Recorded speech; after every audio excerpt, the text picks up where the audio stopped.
Hey pals! Welcome back to Heaving Bosoms, the podcast where two best friends recap romance novels and other love stories with happy endings, while giving you a peek inside our brain. This week, we're starting off with a Patreon shout-out. We are so thankful for everyone who's able to support us on Patreon. The fact that you do so means so much to Aaron and I. So, Gen Z WB, you are a Simberg, a mythical bird of Persian literature and mythology. You have giant wings, and you are so powerful that you could easily carry an elephant or a whale. You are sometimes described as having the talons of a lion or the head of a wolf, but all agree that you are benevolent and good. You purify the land you fly over. You bestow fertility. You serve as a mediator between the earth and the heavens. You roost in the tree of life, and you have seen the destruction of the world 3 times over. You are super kind, super generous, and super wise. Thank you for sharing your generous gifts with us mere mortals, both in the OR and out. This week, we have a guest host. During hiatus, our pal Dani from Black Chick Lit and the Ice Planet podcast was kind enough to join me. I had so much fun with her that I actually had to cut quite a bit for time. I did save one chunk of us cackling about our shared love of bonkers alien romance, so if you're a patron, look forward to that this week. But now, let's get to Dani and I chatting about the Amazon original movie, Sylvie's Love. Here we go.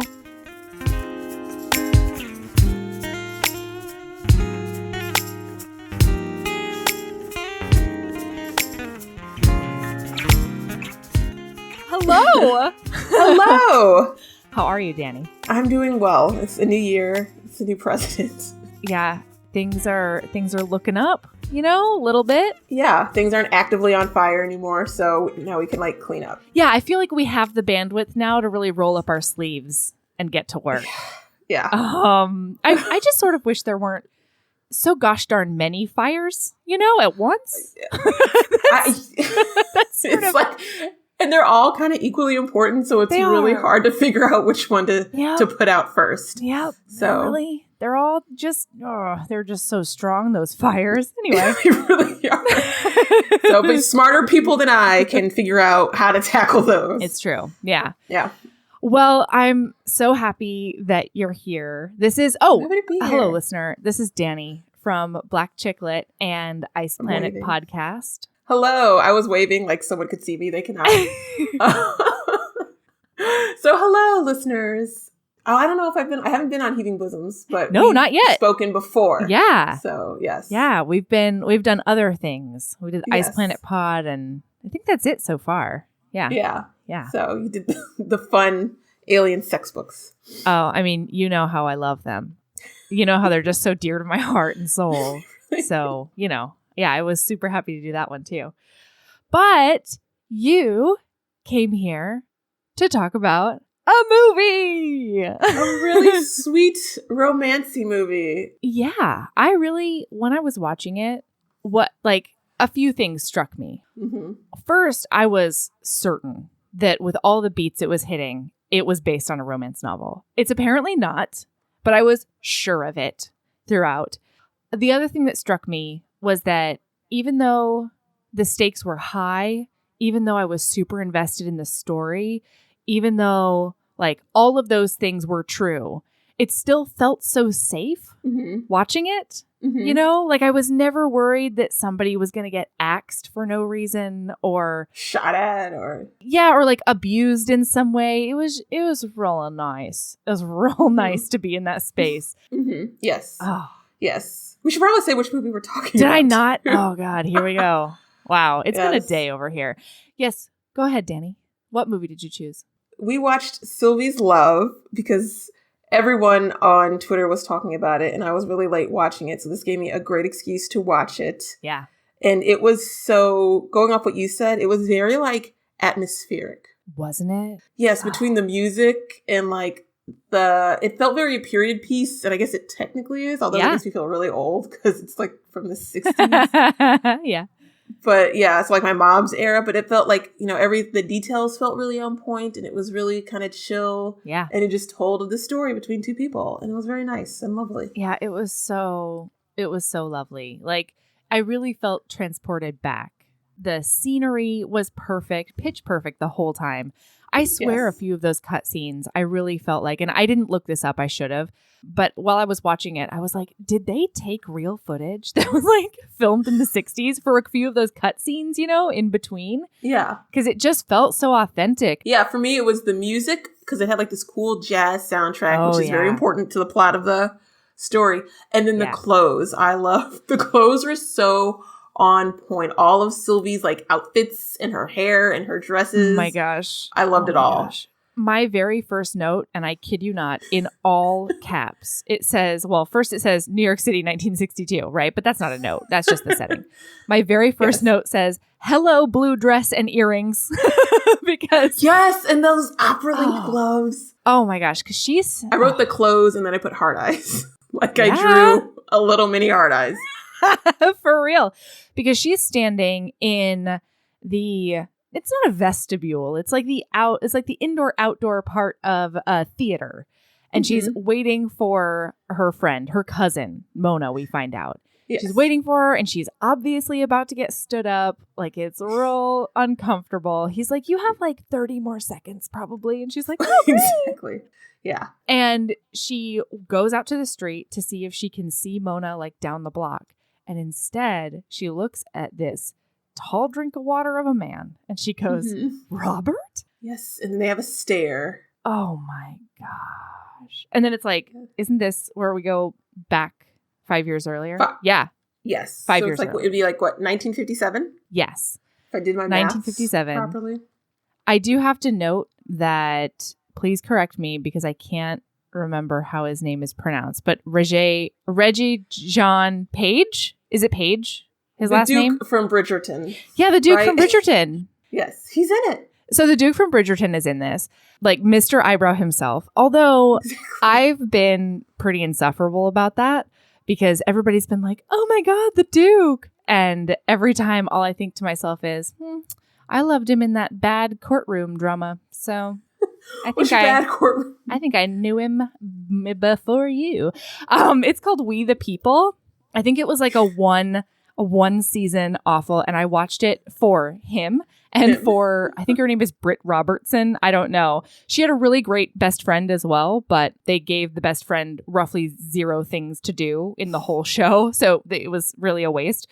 But yeah, so I loved him when he was a hard-nosed prosecutor. You're Renee hipster. Yeah. And he's so good because his role in this, like his physicality in this is just wildly different than any other character I've ever seen him play. It's so cool. Yeah, well, I only know him as the Duke. So comparing him like as this, this Duke in Bridgerton and then as this like, I can't remember what instruments he plays, but basically this like up and coming jazz musician trying to make it big but still hitting on the girls. The girl he's like, because he goes for Sylvie's cousin from Jump. And it's just, he's really good. Like, he really can put himself in that character. Yeah. And you see it. Like, I didn't feel like I was watching, I can't even remember the Duke's name. We're just going to have to keep calling him the Duke because I already blanked. Yes. Hastings. Yeah. Yeah, because I didn't get that vibe at all. And I was worried that, like, I saw him in that one thing and we binged that one thing. My mom binged it for like a few weeks, honestly. Nice. So, because she would rewatch the episodes over and over again. Oh, I love that. I was worried I would see him and only see him as that character, but that didn't happen. No. The way that he does, in this character in particular, the way that he does like I'm going to walk up real slow and then like quick move somewhere else. It's just like so, I just felt so quintessentially the times. And then it made me feel like he was a completely different person made of completely different molecules, Yes. Just so good. Anyway, he's so talented. All right. So she's working in her dad's record shop, Mr. J's music shop. Hall of Wonder. I don't know. It's a record store. I can't remember. Yes. It's Mr. J's something. Anyway. Yeah. And she's there like watching I Love Lucy, which it was specifically the chocolate scene. What does she say? Like, let her roll. Yes. What's that? I don't know. And then the conveyor belt comes with all the chocolate. She's specifically watching it on 2 different machines, which I thought was a funny detail. Yes. Yeah. Because only one has video and only one has audio. So they stack them on top of each other to get one complete viewing experience. I mean, I dig it. That's a great hack.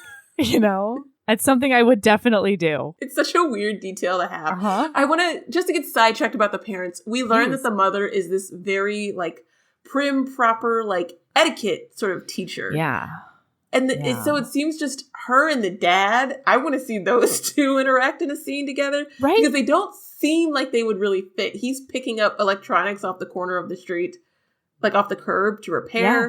Meanwhile, she's telling girls, like, the proper poise and how to stand properly and behave like a posture and like keep your voice down and women are this and respectability that. Like it's very and like at one point she tells Sylvie that this guy that she clearly is super infatuated with is below her station. Exactly. Yes. Yikes. So I was just like, these 2 are married? I know, and we never see them in the same room that I can recall, which is also a really funny choice because I'm like, how do they interact in the same house, Because they also set up Sylvie, like she goes to a cotillion to pick, like to get a man from a prominent family. So, right. So not to knock on Papa Sylvie, not to Papa J. He is a small business owner, He's a small business owner. That's not really, I don't know if it's different in the 50s and the 60s, but that doesn't really put you on par with like lawyers and doctors. So it's just their whole relationship. I just had a lot of questions. Yeah, same.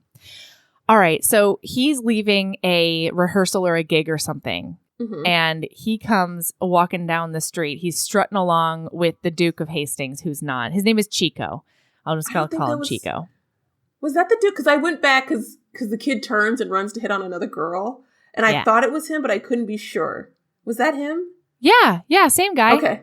Yeah. Because they're bandmates, right? Yeah. And or is this Dickie? And then there's another one. There's Dickie, there's Chico, there's Robert, and then there's another guy. Yeah, and then there's like the upright bassist or something. And we never really, I think we see him in like one scene. It's not a lot. Yeah. Yeah. So, or maybe he's the drummer. Listen, we're not here. It's not important, really, we're not here for music facts, okay? We're quibbling. Yeah. So he shows up at this record store. He looks inside. He sees this gorgeous woman who is Tessa Thompson. Yes. And he goes in and he sees this sign that says help wanted. And so he grabs the sign out of the window to make sure nobody else can get up on his territory. And he goes over and he's like, do you have this record? And she does not look up at him. She is riveted on I Love Lucy. Doesn't give him the time of day. And she gave me a big competence boner, and him too, because without looking up, she's like, oh, it's in this aisle between this and this. Good job. You're welcome. In the M section between these 2 artists. Yes. Yeah. And so he gets over there and he's like, oh God, I think she's the real deal, basically. And so he takes off his big giant glasses because now he is here to impress for real.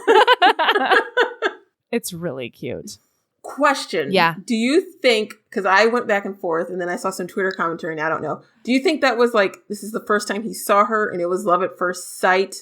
And he's like, this is how he's like, I'm making this impulse decision to go do this job? Or do you think he had come by that music shop before and seen her in there and was like, today I make my move? Like now that the help wanted sign was there. Because I couldn't figure out which way to read it. I don't know. I'm hoping it's the longing one. The one with longing. I'm always pro longing. I do love a pine, love a good pining storyline. Just without even thinking about it, I thought it was the first time he had walked down that block. Okay. First time he'd seen the shop. And he was like, I need a job anyway. And then he saw the cute girl. And he was like, well, may as well get a job with a cute girl, if possible. Bonus, yes. Yeah. Yes. Okay, yes. That was my initial read, but I like yours better. Well, and I have no basis for it. And your read is what other people seem to say, like it was a love at first sight thing. But I guess, I don't know. I guess it was a love at first sight. I think it was I would do you at first sight. Like, let's a make out at first sight. Like, oh, she's cute at first sight. And then he was like, oh God. And I need a job. Yeah, she knows so much about music. I gotta really pull out the big guns now, Yes. Okay. He's a saxophonist. I wrote that down, just an FYI. So I do have that. Yeah. Also, I there was this scene where I was basically the emoji with the blown up mind, with the mind blown emoji, because, sorry, we're skipping a little bit, but he gets hired to be at the shop, even though they're supposedly not hiring, or maybe she was just trying to get rid of him so that she didn't have to be in her house. Like, that's what I couldn't tell. So she comes in, he's like, I saw the help wanted sign. And she's like, oh no, we don't actually need help. It's just that my mom doesn't want to look like we're, poor or something. And so she wants people to think that we have enough money to pay somebody, but I work here. And then the dad hires him on the spot. And so I'm wondering if she just like hated being cooped up in the house with her mom who wouldn't let her watch TV. And so she got this, like, she was like, oh, Dad, I'll help you at your record store in order to, like, dodge the mom a bit. I don't know. I don't think that's too far off, because at the start, the dad is, like, trying everything to get her. He's like, will you please stop watching TV? Yeah. Get out of the shop and, like, go do something fun. Yeah. And she's like, no, I'd rather just stay here and watch my shows. She really likes TV. She wants to make TV one day. It's amazing. Yeah. And spoiler alert, she does. Yeah, I thought that was a really cool storyline. Oh, me too. Okay, sorry. So he gets hired on the spot, and then later on, he and the dad are in the basement, like, moving stock around. And the dad's like, I was also a saxophonist. And I was like, holy shit, is that how that word is said? Oh, no. I had the same reaction. Oh, no. That's so funny. I've been saying I was like, wait a minute. Oh, no. I was like, wait a minute. Is that what it's really called? Because I'm a dumb.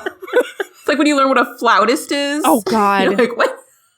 Oh, my God. And it's like when my brother went into the Navy and all of a sudden I learned it was a submariner. I didn't know that. I've been saying submariner like a country wench. Oh, jeez. I'm glad that stuck to both of us, because I actually said it. I was like, what? Is that what it is? Okay, honestly, and now I'm never saying that word again. Never. Because I have no call to. Also. But also, it's not trustworthy. You're right. Oh, my gosh. Okay. So then he finds out that she has a fiance in Korea who's like fighting the Korean War because it's 1957. Yes. And he's like, oh, dang, I took my glasses off for nothing. Basically. But then he goes, they've got this summer gig. He and his band are in from Detroit. And he's got a summer gig at this bar called the Blue Morocco.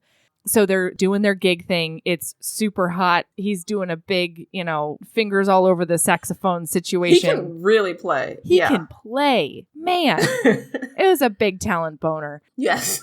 Then they take a break. And the lady I call the Hot Duchess, although I think her name is actually like Duchess, right? Countess. She's a countess. Countess? And I don't know if that's her name, but that's how time. She's some American peer. We're not sure on who she is. Yeah. Yes. Yeah. She's nobility of some sort. Maybe just nobility in the wallet. Who knows? So she invites them over and she's like, I'm having a jam session over at my pad. You cool cats? Why don't you come over and play for me? And so they're very excited about it. And they take her card and they are going to go. I put in my notes that she reminded me of Gaga. Yeah. Every single outfit she wore was like a different look. She was very serious about her wardrobe. Yeah. And going off what you said earlier, I kept expecting them to get ripped off. Like I didn't get what her vibe was, because she was really like fast and loose with like giving them money for suits and hooking them up with a job and a French agent. And I'm like, what's her deal? So I'm glad that didn't become a whole thing. Well, I mean, it kind of becomes a minor thing. I thought it'd be worse. I thought she was like going to rip them off and then they'd be like, I don't know what I thought. I definitely thought she was predatory. Definitely. Yes. And I think she probably was, because one of the big things toward the end is that the band he's in, the rest of the guys don't make any money. It's just like the guy whose name is on the band, who owns the copyrights to the music, who's making all the money. And then she's also getting 20%. Yeah. And then these actual like musicians who wrote all the music with him are getting like pennies on the dollar. So that's true. I don't know. She did a bad as far as agenting is concerned, in my humble opinion, or managing or whatever she does. Yeah. Make sure your talent sticks around. Pay them what they deserve. Exactly. Yeah. And isn't she also, that's jumping way ahead. We'll get there. Sorry. Okay. Yeah. All right. So now Sylvie is up on the roof doing a suntan with her cousin, who is from How to Get Away with Murder. I love her. I thought she looked familiar. I loved her in How to Get Away with Murder. And she also is a totally different human in this role. Yes. They're so good. Can we talk about the swimsuits in this scene? Because I would like to talk about them for at least 10 hours. The 50s swimsuits with like the cherry print. It was just, I love, like the clothes, like as I already said, were a whole thing we could talk about. But like the little, like the swimsuits and the dresses. Oh yeah. The little like, buttons down the front of the swimsuits and like the high adorable. waist sort of short situations on the bottom. Yes. It's the only thing I want to swim in forever. And I can never find things anymore that do what those swimsuits did. You know, they try, but they're so modern and then they look weird on me. Right. Yeah. Yeah. They were so good. Both of them were in these adorable swimsuits. Like she was in this cherry one and then her cousin Mona was in this like blue number. Oh, it was so cute. They were so, and the sunglasses, Dani. Oh yes. Sunglasses. All the details. Yes. Oh my God. The cat eye frames. Oh, kill me dead.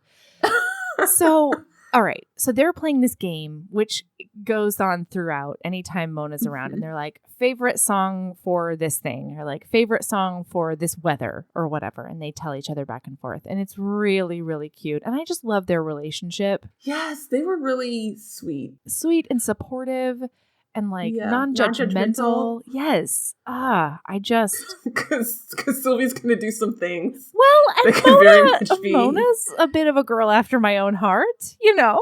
She is.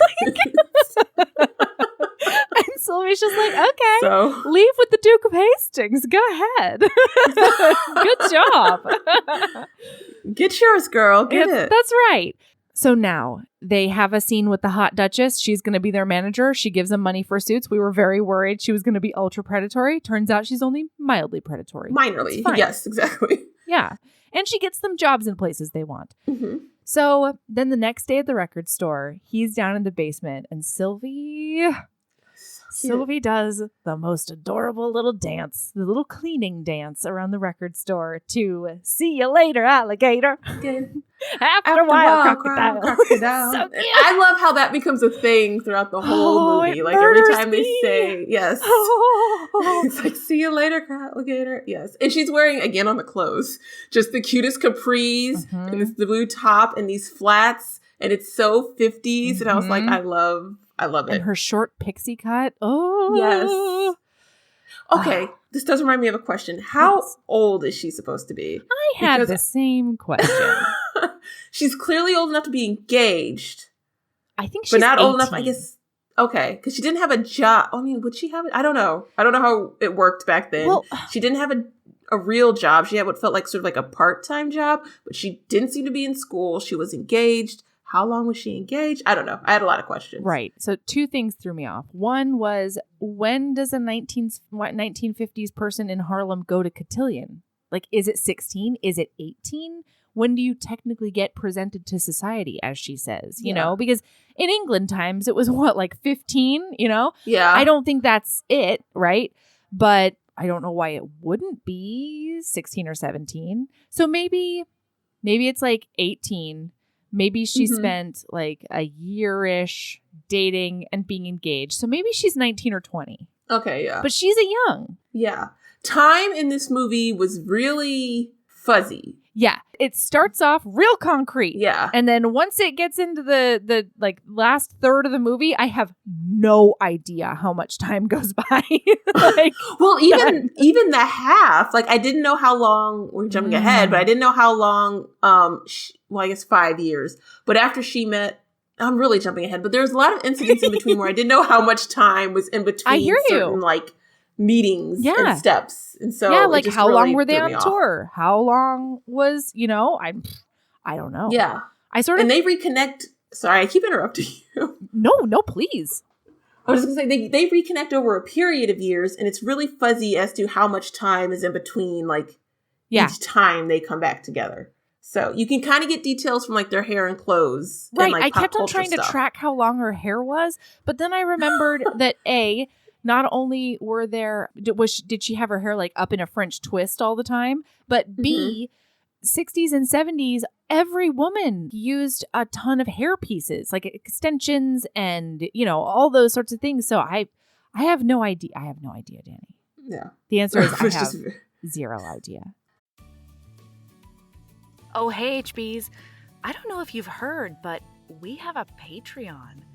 For as little as $5 a month, you get over 150 bonus episodes, most of which include Aaron, videos of regular episodes, author hangouts, and so much more.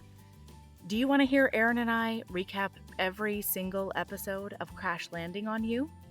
What about a little film called Psycho Stripper? Do you want more recaps of ridiculous Thanksgiving and other holiday books and movies? And how do you feel about Naima Simone and I recapping amazing reality TV? All of that and more is on the Patreon. There's so much content at your fingertips as soon as you sign up. Seriously, hours and hours. Anyway, it's patreon.com/Heaving Bosoms Podcast if you want to check it out. And of course, that link is in the show notes. Keep being a badass. Okay, sorry. So she's doing this adorable dance to see you out later, alligator. And he comes up and he catches her. And then it's so cute because she's all bashful about it. Yes. And he's really adorable. And so then she offers to help him clean up in the basement. And she closes the door and he's like, oh no, don't close the door. And they get stuck. Locked in the basement. They're locked in the basement all together. So then they sit on the stairs and they decide to have a cigarette together. Yes, there was so much smoking in this movie. I was like, it actually shocked. hurt me. Like I kept on having these sensory memories of being stuck in my parents, like the back room of my parents' restaurant at one point, and like all the GIs smoking back there, and it's just the most. Anyway, after that period of my life, I started making up that I was allergic to cigarette smoke. So you didn't have to be around it anymore. Yeah, I'm pretty sure I made it up.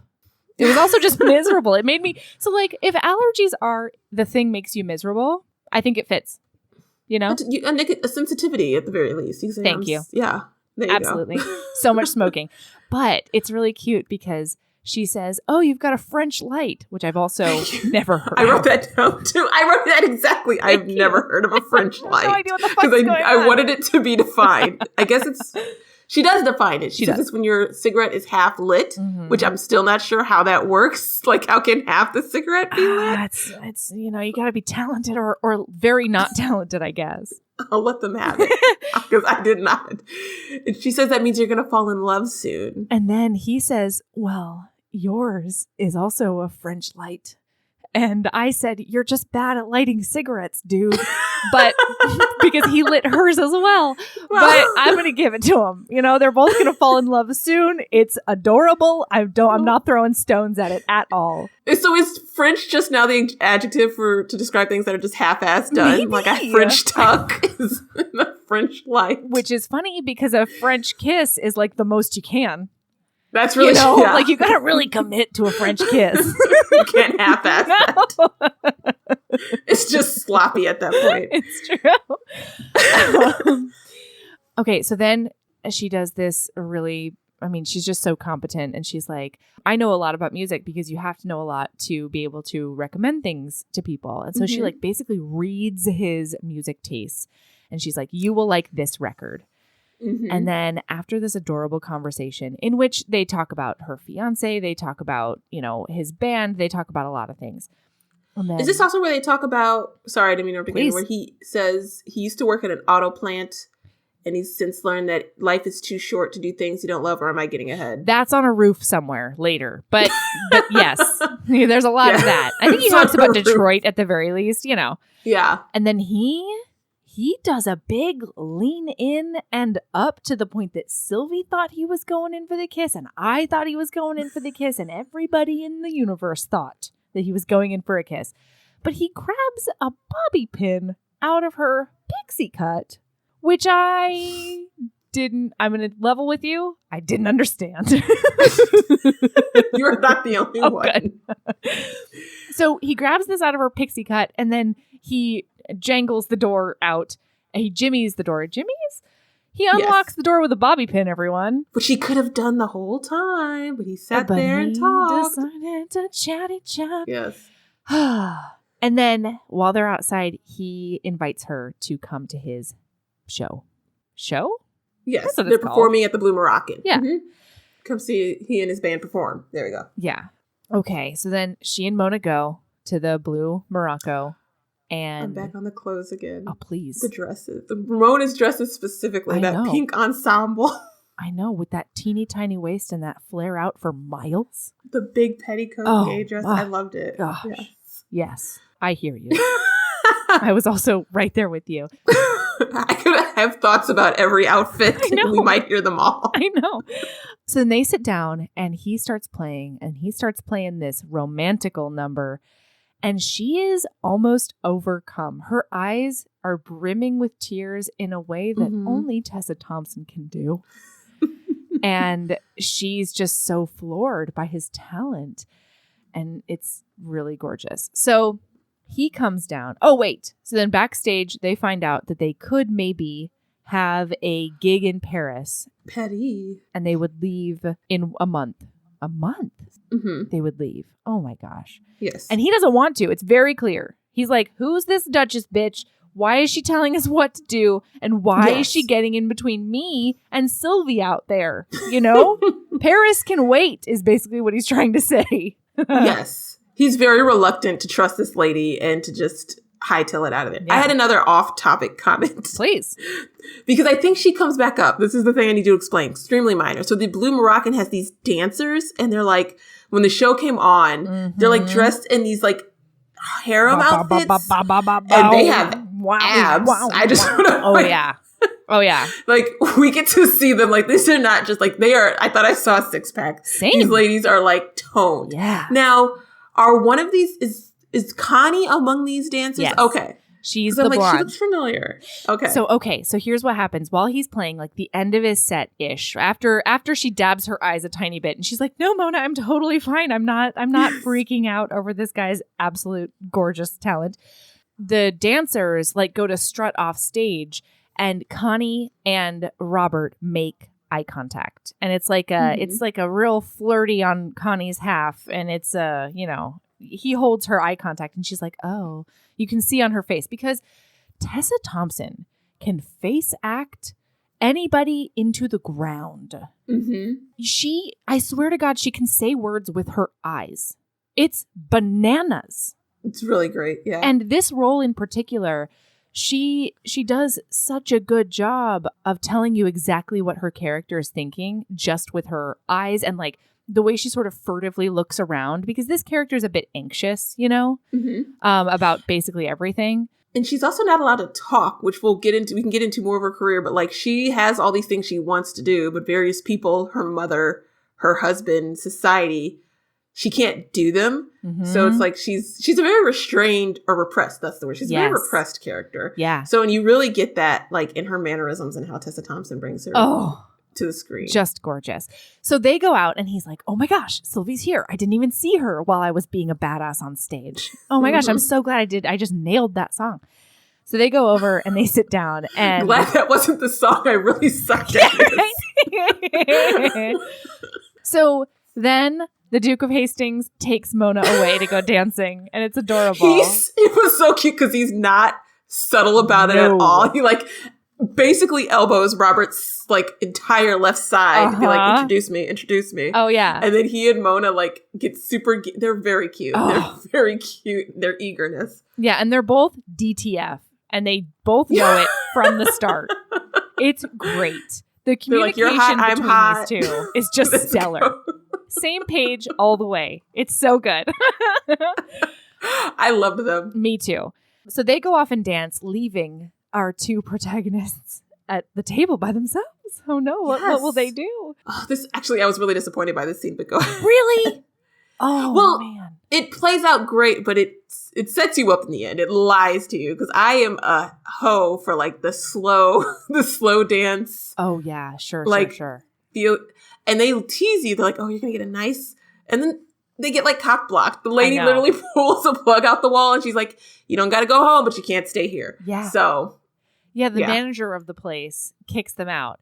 But wait, so I have to back up a bit because he sits down and he's like, oh, so did you think I was any good? And she's like, well, I wouldn't go too far, but you might be the next John Coltrane. And he's like, whoa.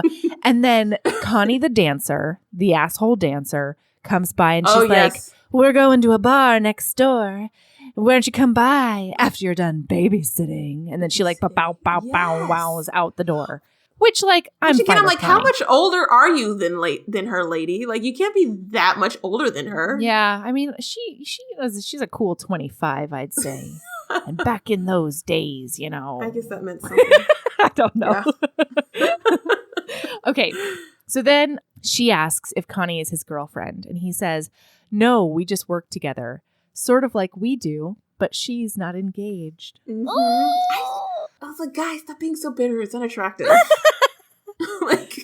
Yeah. I didn't like that bit. I didn't like it at all. I did just because I felt like he was just throwing his cards on the table. That's true, I'm into you. I would be into being more than friends with you if you weren't engaged. And maybe if you are engaged still, Yeah, that's true. All right. So then she gets awkward and she says she should go. And then he's like, well, why don't you dance with me first? And she almost refuses. And then he's like, you can't refuse the next John Coltrane.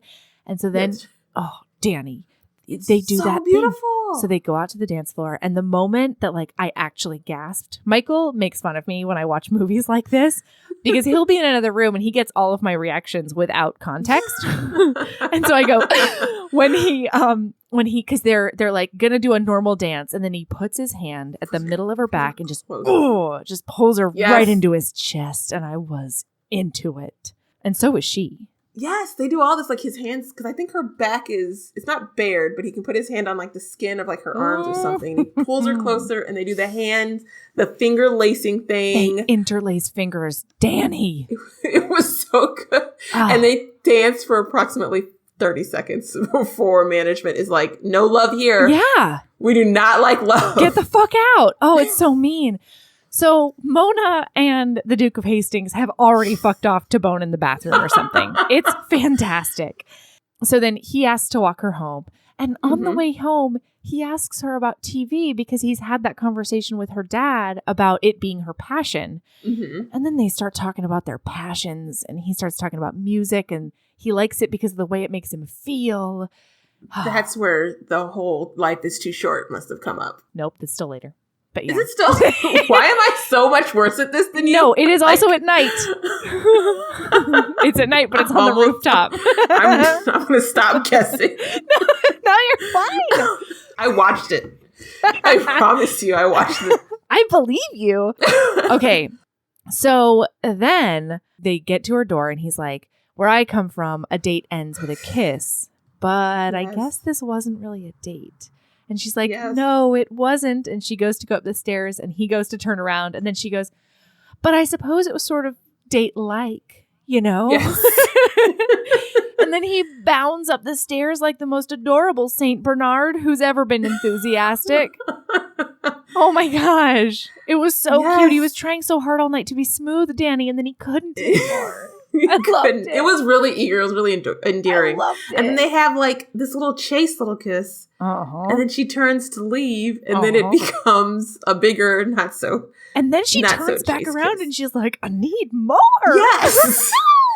It's a very thirsty kiss. I loved it. Oh my gosh. Yes. And then they get interrupted by her mom. Eunice. Mom. So, and mom knows. So, all right. Yes. So mom comes to the record store the next day because she knows something is up. And she's very invested in Connie's engagement to Sylvie. A doctor's son. Oh, did I say Connie? You said Connie. Oh, what a dummy. Sylvie's engagement to a doctor's son. Mm-hmm. So she comes by the store and she does a big snooty at him. Mm-hmm. She's like, I'm so glad that you're helping my husband with his shop but I'm sure you have things to do. Yes. Because Sylvie tries to tell her, like, oh my gosh, he's so talented and he's a musician and blah, blah, blah. So she basically dismisses him down to the basement. Yes. Then she goes over to Sylvie and she's like, it's so cutting. Oh, yeah. It's so cutting. What did she say? Like, a lady does not lavish praise on a man, especially one who is not of her station. Oh, below something her along those station. lines. Oh my God.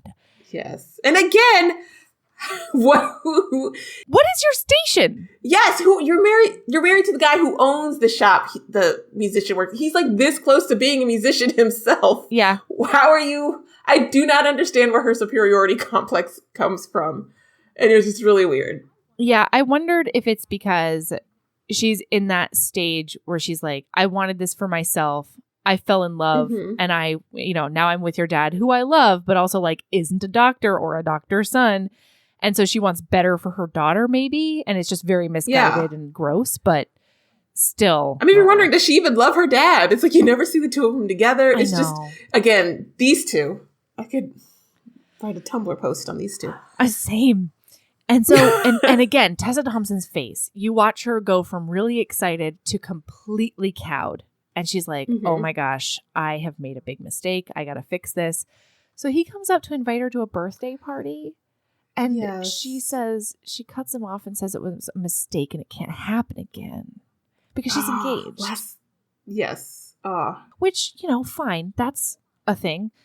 But golly, gosh, did it hurt everyone involved. It really did. They're both really sad about it. So then she goes out with Mona. She goes to have a totally innocent night out with Mona. And Mona takes her to the exact birthday party he was going to invite her to. Oh my gosh. It's Eva Longoria's birthday party, which I just thought was hilarious. Oh my gosh, Dani. I cannot even. It was not until the New Year's party that I realized it was Eva Longoria. The whole time, I had no idea that she was a person I would recognize. And then she starts doing this dance at the New Year's party, and I was like, wait a second. What is she? Who is she? What have I? And then I turned on the Amazon Prime, like, show me who's in this scene. And it said Eva fucking Longoria. It's that wig. It's that short hair. It's yeah. confusing me on everyone. Because Tessa Thompson at first threw me off for a bit. Yeah. Everyone's got these pixie cuts. It's like, true. Who are you? I know. It's true. All right. Sorry. So it's Eva Longoria's birthday party.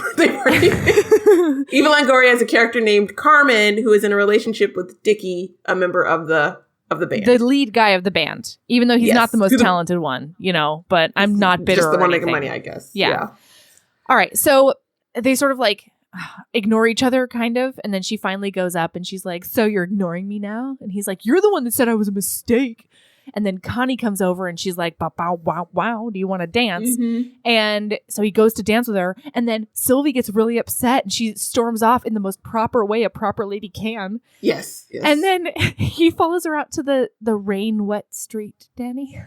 Oh, it looked like something out of Dancing in the Rain. Like it was so like it was well lit. The cinematography in this movie was great. It was well lit. It was empty, and then they're dancing in the street under like the street lights in the moon. Yeah, because he comes out and he's like, if you don't want me, then like, why are you mad that other ladies want me? And she's like, well, because you were smooching on me yesterday, and now it seems like you might be smooching on Connie, and I don't feel special. And he's like, do you think that that you calling me a mistake makes me feel special? And then she's like, you're the most extraordinary person I've ever met. And then they dance in the rain. It's so cute. It's the sweetest. There was a moment before that. So speaking of him talking about engaged and how I didn't like the other line where he said, if you weren't engaged, she's like what you and I are, except she's not engaged. I did like the line where he said, you never shut up talking about how you're engaged and it's the least interesting thing about you. I loved that. I am so glad you remembered to say that out loud. Yes. It's the least interesting thing about you. Oh, what a swoon. Yes. Oh my gosh. Such a good line. It really was. And such a good sentiment. And that's really the hallmark of his character. That's what makes him the right man for her. Because he can see past all the things, especially what society expects her to be. He doesn't want that from her. And she doesn't want to be that. And it's amazing. It's really good. Yeah. But I did really feel that awkward vibe after Robert goes to dance with Connie and she's standing there at this party where I don't think she knows many people except for like maybe her cousin and Robert. It was so awkward and I felt it at like a deep level. Absolutely. Yeah, it was palpable. It was, very, very, yes. Okay, so then we basically get a dating montage where they're dating behind her parents' back, essentially. And they do a lot of double dating with the Duke of Hastings and Mona. And they're adorable the whole time. They keep on like going into stairwells to do it. I loved every moment of it. They keep going off stage left to go like smooch and do things. I know. All right, so now they're on the roof, Dani, and what do they talk about? What happens? Tell me everything. Well, all I remember from this scene is what they do physically. I guess I did not recall any details about what they talked about. But he does this where he finally says the line, life is too short to do. Yeah, she says, what made you want to be a musician? And he's like, okay, my mom died and I realized that like, fuck it, I need to quit the auto plant and take a chance on my dream. And now he's in New York and he's about to start playing in Paris, but he doesn't know that yet. And he certainly doesn't tell her that. Yes. I guess I didn't realize that was part of the scene because they like start smooching and kissing and blah, blah, blah. And then it's like the movie lie back where other things happen. Oh my gosh. And one of the things I love about them and one of the things that I find so, it's just so sweet and innocent is like, even when they're supposed to be like passionately kissing, especially in these first few encounters in the 50s, they're like grabbing on each other's elbows, trying to get closer and, trying to kiss and like not knowing where to put their hands. And I just loved it. Very so earnest. Much. Yes. Oh, I loved it. Okay. So now she's on the floor with Mona in her bedroom. I liked this scene a lot. This was my favorite Mona scene because Mona has a great line. I know, same. So they're listening to records and she's like, so how'd it go on the roof? And basically she's like, we went all the way. Yes. We did. And she's like, how was it? And then Tessa Thompson pauses and then she goes, it was extraordinary. Yes. And then Mona has this little moment where she's like, oh, extraordinary. I've done it tons of times and it's never been extraordinary. It's so cute. Which doesn't say much for the Duke himself. He's doing his best, Archico. It's really cute. Oh boy. It's July, folks. That means new Bonkers Book Club selections. And let me tell you, our cup runneth over. First, there's a historical smorgasbord. You get the entire box set of Nicola Davidson's Surrey SFS series. If you're not familiar, that stands for Sexual Freedom Society. This box set includes 5 ridiculously spicy historicals, with a variety of gender pairings and trios, and so much more that makes my heart sing. Then, Jenny and Katie are offering up one of their all-time favorites, Brutal Prince by Sophie Lark. That's the mafia book where the heroine accidentally sets the hero's house on fire, and then makes sure her mouth is full of strawberries because she knows he's extremely allergic. Best wedding kiss ever, right? And then we decided to do a little bonus. We wanted to see if audiobooks are something you'd like as part of book club. And Kay Lorraine and Meg Ann have a series called The Mate Games. You get to listen to Book 1, Obsession. It's a paranormal reverse harem that's done with duet narration. And the cast of narrators is insanely good. So, Joybringers have tons to look forward to. If you want to join, check out our website. The link is in the show notes. Intelligent nature and is unable to deny her feelings for him. As they draw closer to the treasure, Burke and Kenzie must defend themselves from shady characters who wish to claim it for themselves. Kenzie came down to find one treasure, But now she sees another is equally valuable. Can she claim both? One reviewer said, Kenzie is a strong woman who will fight to keep the treasure she worked so hard to find and her loved ones saved. I love that she was the main character with her superhuman kick-ass moves. Check out this great mix of suspense, thriller, and romance. I'm putting buy links in the show notes. I had the pleasure of meeting Mr. Schneider a couple of years ago, and I would love for you to treat yourself to his book. Okay, now more cute dating montage. They're doing it in cars, and they're on double bicycles, and they're doing picnics. The tandem bicycle was just so much. I was like, really? So I know. Where were they even doing that? Like, was that meant to be Central Park? I don't know. Where were they riding? Where were they going? Yes, it was wild. Yeah. How did they get the bike? I have questions. Yeah. But then she comes home late and the jig is up. Mom knows. And mom is about to get out, like, I swear, the wooden spoon or something. She's real mad. Like, if proper ladies pissed. got out the wooden spoon, she would do it. She's real mad. Oh, and then he gets fired. Mr. J fires him. She makes Mr. J fire him. Oh, my gosh. Yes. And then she won't let Tessa answer the phone. Yeah, so then he wants to tell her that he has to go to Paris and that he wants her to come with him.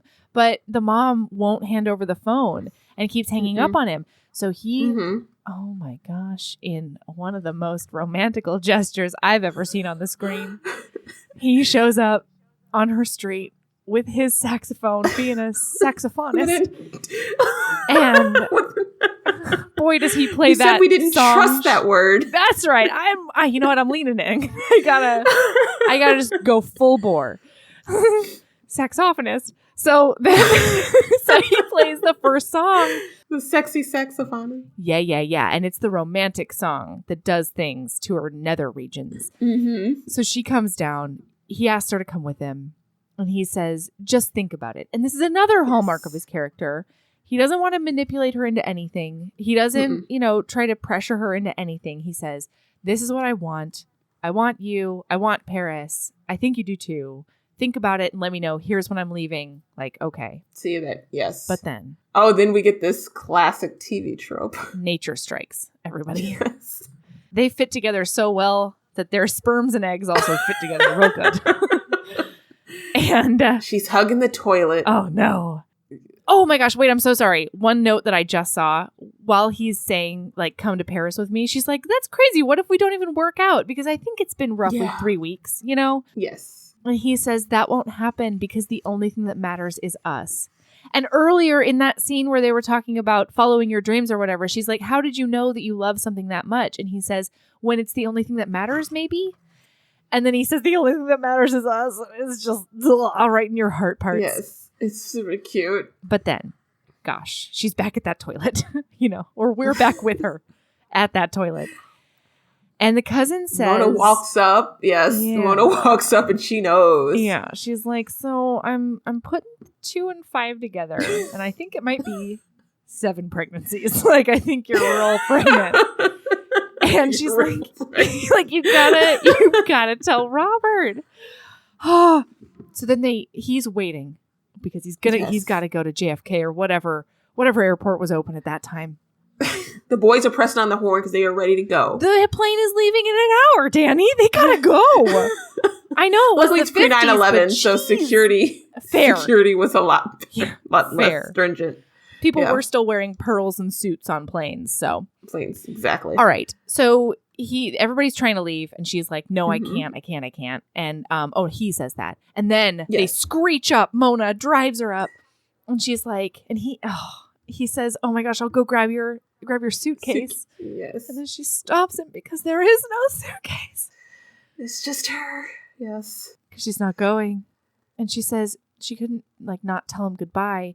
And then she says, I also have to tell you, you're gonna be a great John Coltrane. Oh no, she chickens out. Oh, she's in a big way. She doesn't tell him about the fetus. No. Oh my gosh. Yeah, so, I was really confused for this moment on whether or not this is where my mind is. I'm like, is she going to keep the baby? I had but that it's same also thought. the 50s. No, I had that same so thought. Maybe I thought there was Mona no other option. was gonna find a girl to help her out, you know? Yeah. I really thought she was gonna like find the neighborhood abortionist for her, but you know, that doesn't happen. Anyway, so then he says, "See you later, alligator," as she's going off. And when he's out of earshot, she says, "Farewell, crocodile." Farewell, Dani. Oh no. But don't worry, because it's 5 years later and she's working a switchboard at a TV station. Mm-hmm. So she's doing that operator thing. Niner, who can I get you to? Oh, Sal up on the 12th? Great. That was such a great operator voice. Oh, thanks. So she finds out about an assistant to the producer job. I thought that was so funny that she heard it through the lady also wants the job. She's like, I'm just going to undercut you. Yes. So she shows up for this job interview and she has zero experience.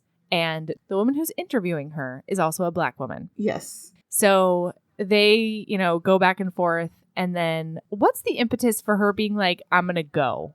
Because she tries to walk out of the interview. She asks her, like, well... She talks about late nights.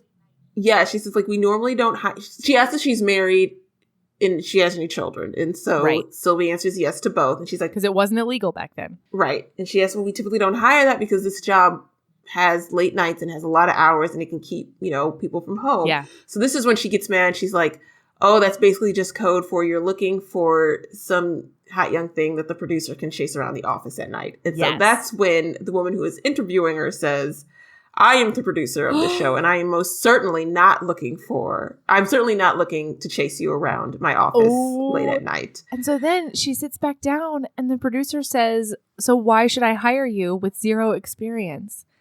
And she says, because until just now, I didn't know a Black TV producer existed. Mm-hmm. And it's all I've ever wanted to be. Mm-hmm. Or maybe she's just a Black woman TV producer. I don't know. I think she says a Negro. I didn't know a Negro woman could produce a TV show. And that's all I've ever wanted to do. Yes.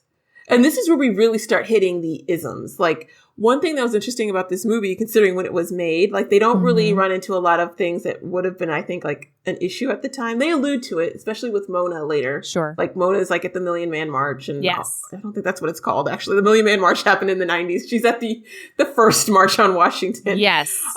Yeah, I'm mixing up my marches. But we don't allude to things like when it's her and it's Robert that summer, they don't have to deal with that stuff. And it's naive on one hand, but on the other hand, like, it's really nice to see a movie that takes place in the past that has Black characters where they're like not getting like called nigger or N-word or not getting like victims of racist abuse. It's truly is like a love story. Yes. And I really appreciated that for that part. Well, I mean, I guess that's what I was really trying to crystallize at the beginning, and you just said it so beautifully because because of that, it felt like a safe viewing experience from beginning to end in a way that you don't get in the civil rights era or really any time, right? Yeah. Like, not only because of the scripts that are often written for Black folks, but also because of the real life shit that was happening. Mm-hmm. And they do talk about it. Like, they are definitely factors that play into Sylvie's life, but she also has like,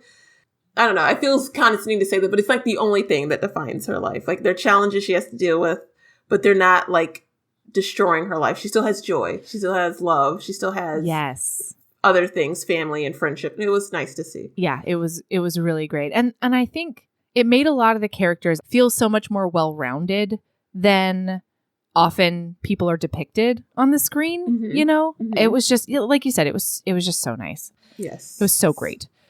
But now she goes home to her husband, Lacey, who is the fiance who was in Korea and the whole thing. I went on a whole emotional journey with Lacey. Can I just Me say too. that? Whole up-down roller coaster with Lacey. Because I hate him right now. I hate his whole face. He's not winning over any friends. No. Not so great. She comes home elated to tell him about this new job that she got. And he cuts her off to tell him about a good thing that happened at his job. Mm-hmm. And he's like, I got the big account I've been talking to you about, the big one. And they're going to come over for dinner tomorrow. So like, make sure you have a roast on or whatever. And she's like, ooh, I might Like, I'm just starting this new job. I don't know if I can get home in time to cook. And he looks at her and he says, remember our deal. You're allowed to work as long as it doesn't interfere with your duties at home. Exactly. It was just murder. And this is the start when like reality really starts hitting Sylvie for us, because there's just, and it kind of keeps going, especially with Lacey. Lacey, we'll get to it. He has, like I said, up down roller coaster. We will get to it because he kind of almost redeems himself at the end. You know it, but right now I want to kick him right out the door. And then I stared at him for like 30 minutes trying to figure out who he was, and I finally figured out who he was. Who is he? He plays. Did you ever watch Underground? No. There's a show that was on WGN. Cato. He was Cato on Underground, and I loved Cato on Underground because he was like, he was a villain, but he was like a sympathetic villain. Okay. And he did such a good job. Nice. And I just loved. I was like, I can't hate his character, so I love him now. So anytime I see his face. Oh, you have good, you have good associations. And even when he acts badly, especially when he acts badly. Mm-hmm. So it was a real struggle bus for me and Lacey. Underground is a show where it's like a slave, like it's a group of 7. They're called the Macon 7. They escape this plantation, but it's like framed like a heist film or like a heist. And he sort of is like he's like in with like the master of the plantation. Okay. But so he's sort of like, he's like I don't know what it is, but he's basically the rat on the slaves who kind of like rats them out to the master. Whoa. But then he sort of gets himself involved with the group. He's real morally complex. I loved his character. I miss that show so much. So whoa, yeah, that sounds really I guess that's good. My free promo for Underground. We should bring it back. We'll get it back. Yeah, if we get enough of a cult following. Although it never worked for Firefly. I'm not bitter. They got a movie. They did. They did get that movie. Okay, so basically, Lacey's here to crush her dreams, and then she goes directly into a dark room to put Robert's baby to bed, is my note.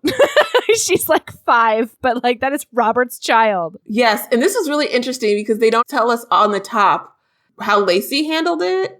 Or what Lacey knows. Right. And what like Lacey's family knows and how she she had to come clean to her parents at some point, but we really never know like how that was all explained. We don't hear that till the end. Yeah. And I was curious. I was a big curious. Okay. So it's her first day at her producer's assistant job. Mm-hmm. And it's a cooking show. And so at the end of it, she asks if she can take the beef bourguignon home. Beef bourguignon. I don't know how to say that word either. You did a better job than I would. I am not a fancy. I actually don't even know what it is. I think it's a stew, maybe? I don't know. It looks like. Anyway. And she gets permission to take it home. Oh my God, it's amazing. So now she has dinner for the fancy account. Yes. And I was in love. And the fancy account is very impressed as well. Yes. I was going to say, I love Lucy, which is the name of the woman who is the on-air talent, the chef. She's like one of the best characters. She is. She comes back later with a joke that I wrote down in my notes. It's so good. Because it's just the whole scene. She's just fun. So yeah, she gives her the meal so that she can serve it to the fancy account, the Evans account. This gave me flashbacks. I watched a lot of sitcom, like 50s, 60s sitcom TV growing up. Because Yay, Nick at Night. And there was always talk about like some account and you never understood like, what the fuck does that mean? What do you even do? What do you do with these accounts? I know. Accounts for what? What are you doing? Why are you whining and dining them in your house to get it? I know. We're the lawyers. It makes no sense. I know. And it doesn't for this either. But I guess that's like how corporate life was in the 60s. You also had to like entertain or whatever. Kill me now. So basically the men go off to drink because they're men and stuff. Mm-hmm. And Sylvie makes them coffee, but she finds out real quick that they're big old bigots. Mm-hmm. The woman the wife of the corporate guy, right? The accountant. The wife of the account. Yeah, right? The best way to put it, yeah. She makes a lot of comments that's like, I don't know, like I didn't even know he was black on the phone. Like, his company has been targeted by the NAACP for unfair hiring practices. Yes. She says it gets the NAACP off their back. Oh, so gross. So, yes. So then afterwards, Lacey is like, he's like, wow, so they were like wonderful, weren't they? And she was like, you think so? Not really. And he goes, yeah, they were perfectly gracious. And she says, Lacey, they're racist. Like, I don't know what to do with this. And then he storms off in a huff because he knows it's true, but he doesn't want to say it out loud. Yeah. Again, this was the scene where I like she felt really stifled because I was worried how at this point, he's not like, I didn't want him to be abused. Like, I didn't know if he was going to spin out and be like full on abusive. So I was really on edge with that. I didn't really like that, but he was definitely dismissive of her. He's been dismissive. Lacey, when he's first in the show, he's dismissive of her from like the jump. He's dismissive of her job. He's dismissive of her opinion. When she says this fact, like, they're bigots, you shouldn't really care. He's sort of dismissive about that too, even though you would think it's something that he would be as equally concerned about. So I was also, this is minor.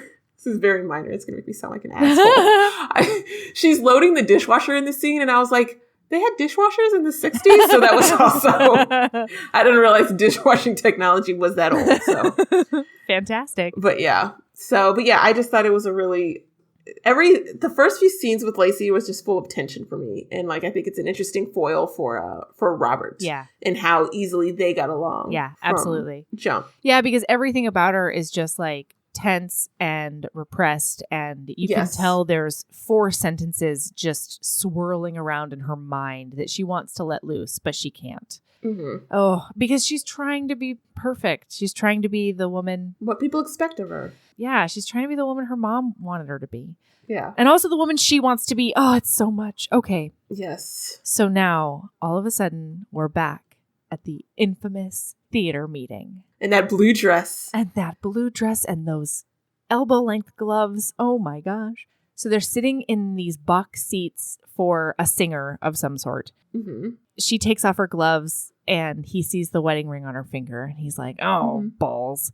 I love the fact that you talked about the foil, because this went from the tense scene with Lacey in the kitchen to a bunch of tension for exactly the opposite reason.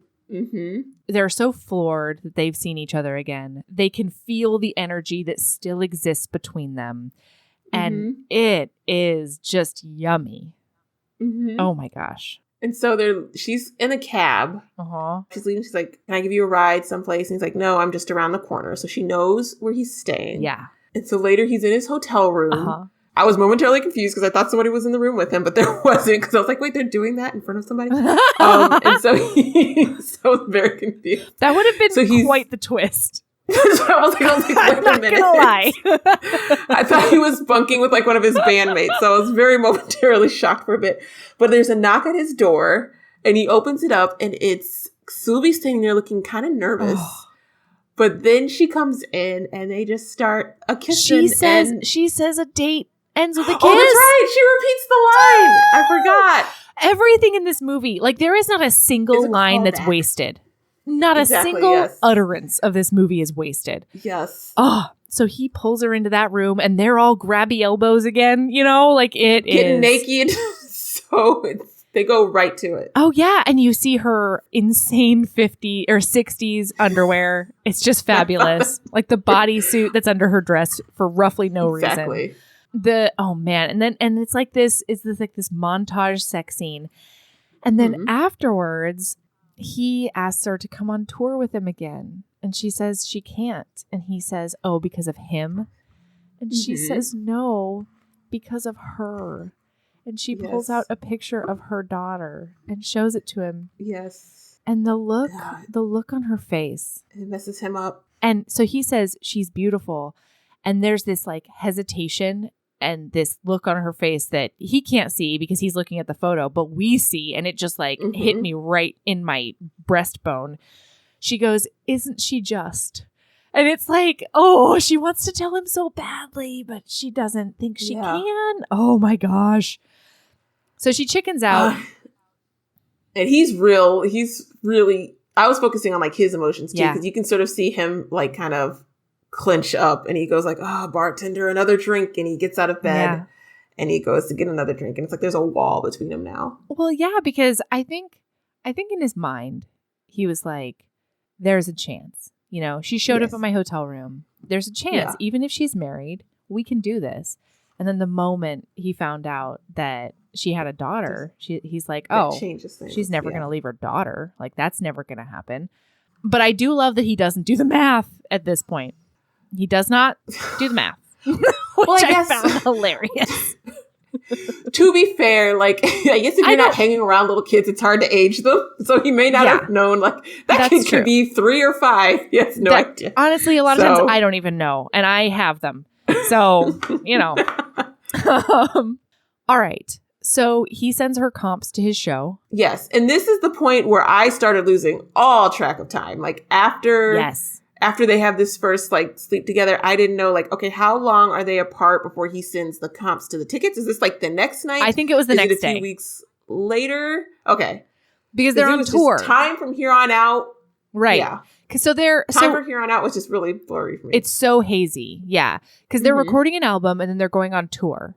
So maybe it was like a week or something, but I thought it was the next day. Yeah.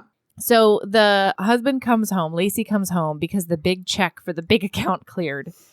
And he wants to take them to Disney in 2 weeks. And she says, Lacey, Yes. I can't go to Disney. Like, I just started my job. Yeah. And he goes, so quit your job. I make enough money. You don't need to work. Yeah. And she's like, Mhm. I really like my job. And then he Mhm. says, how about we go out on Friday and celebrate my big accomplishment, and then we will talk about it then. And that's Lacey's whole Mhm. thing. We'll talk about it at a later date. And he's always tabling subjects as a way to dismiss her. Mhm. Yes. So then he's like, oh, but she has plans on Friday. She tells him she's working late, but really she's going to go to his concert. Ooh. Yes. Oh, this whole cluster of misunderstanding. There's like dual misunderstandings that happen at this I was concert. shouting on my couch. Michael literally Yes. started like just like cackling at our dinner table, being like, Melody, calm because down. Yeah, and up until this point, they've avoided that cliche where it's like, if you just talk to each other, Right. like they've communicated clearly, like back at the birthday party where he's like, why are you mad? She's like, because I wanted to, like, they talk about things Yeah. and that's what's nice. They don't let things fester and do that dumb sitcom misunderstanding. Right. And then we get 2 1.5 giant sitcom misunderstandings Yeah. and like one event. So it was wild. It was crazy. Yeah. So she goes to borrow her dad's car for the concert because she needs to drive there. It's a far. And the dad's like, well, she's been a little unreliable lately and like watch the hose of some sort. I don't know. Dad stuff. Yeah, dad stuff. And then he looks at her and he goes, are you going to tell him? And she says, I don't know. And then she leaves. Yeah. So she has car trouble on the way and misses the concert. Yes. And he is a big sad because she missed the concert. And so he thinks she stood him up. Mm-hmm. So then one of his bandmates, because they're back in New York, one of his bandmates like, I have a surprise for you. And Connie gets out of the back of the truck. Connie, who said like, being with her is like babysitting. Meh. Yes. She gets out and she's wearing a trench coat and lingerie. Connie, be original at least. Maybe it was original back then. Maybe now And it's a cliche. And we all see because she opens, she's like, ooh, and he's like, please just get in the car. Yeah. But It's wild. Sylvie in her beautiful shining yellow coat comes over and she just sees Connie doing a big humana shimmy, and then she sees him putting her into the car, and then she gets all sad, She books it. and so she fucks off. And then he finally looks over, and I'm on my couch shouting, you should have looked over 20 seconds ago. Too busy with Connie and her wig. It's true. And so then he looks around one more pass around the parking lot just to make sure she didn't get there. And then he leaves with Connie. She's already gone. Oh, no. And at the same time, while all this is happening, Mhm. the job, I guess it's a busy night at the office. And they're like, oh, call Sylvie or Miss Johnson's home and ask, like, is Sylvie still here? And the secretary's like, no, she's already left for home. And because this is the 60s, we don't have cell phones. She's like, okay, Right. call her home. So they call the house. Mhm. She's not there. Presumably Lacey answers. And Oh boy, so does he it ever. pretty much outs her. Yeah, and it outs her. It's like, oh, you weren't where you said you were. So she comes home and he's doing the classic man, I've been sitting in the dark with a drink. He's got his undershirt and a drink. It's one of those, you guys. Yes. Man fuming. Yeah. He's doing a big brood. Yes. That's exactly what it is. He's got like a tumbler of scotch. It's true.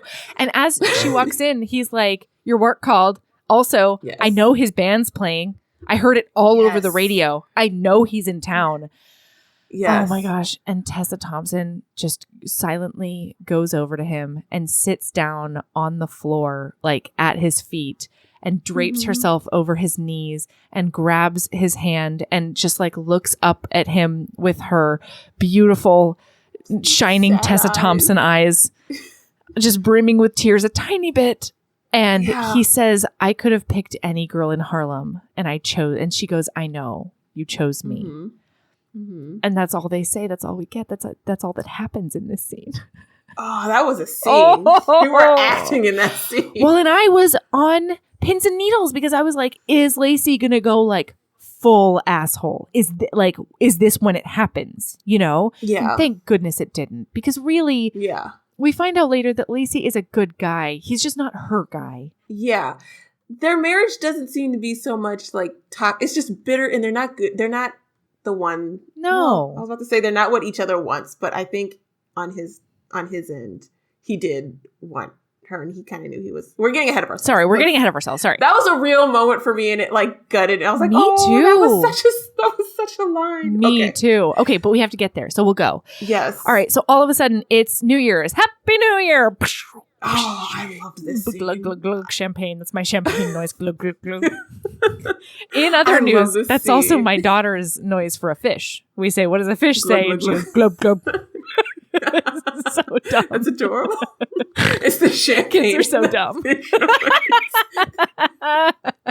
It's so funny. I love it. Okay, I loved this whole scene. I loved everyone's dress. I loved the half naked man wearing the sash that said 1963. I loved everything about it. It was so good. It was wild back then. You know what? If that was what New Year's was like now, I would do New Year's all the time. New Year's would be my holiday. That's what I would do. Like, that would be the one. But man, is it just not, that's not like any New Year's party I've ever been to. I don't know. I feel like there's so much stress to make New Year's Eve. It's like you're stressed to have a good time. And like, there's only one definition of a good time. It's basically a big party and like drinking. It's like, I don't want to do all that. Can we just, Well, this scene I didn't mind. Like, this was clearly corporate sponsored, and I don't like someone's providing the the company's providing the booze. I was all here for that. It's just, I don't know. I love this whole scene. And Cameron's there. Eva Longoria does this dance. The whole dance scene. Does a dance in a girdle. I will tell you. I will have you know. With backup dancers dressed as Matador. Oh my gosh. Everything about it was iconic. It was amazing. Great. She was wearing like 1950s capris. And Carmen, or Connie is over there looking like the sexiest disco ball. The sexiest disco ball flapper I've ever seen. Who's Connie? Connie's the girlfriend.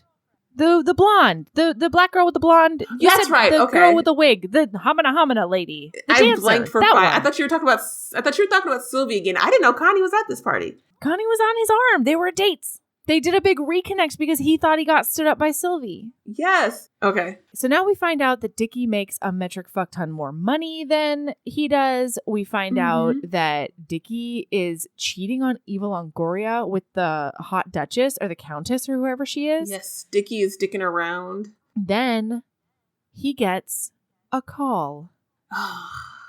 He gets like a phone call from Mr. J. And I was like, mind your business, sir. Like, loved it. Why? Well, we find out why later.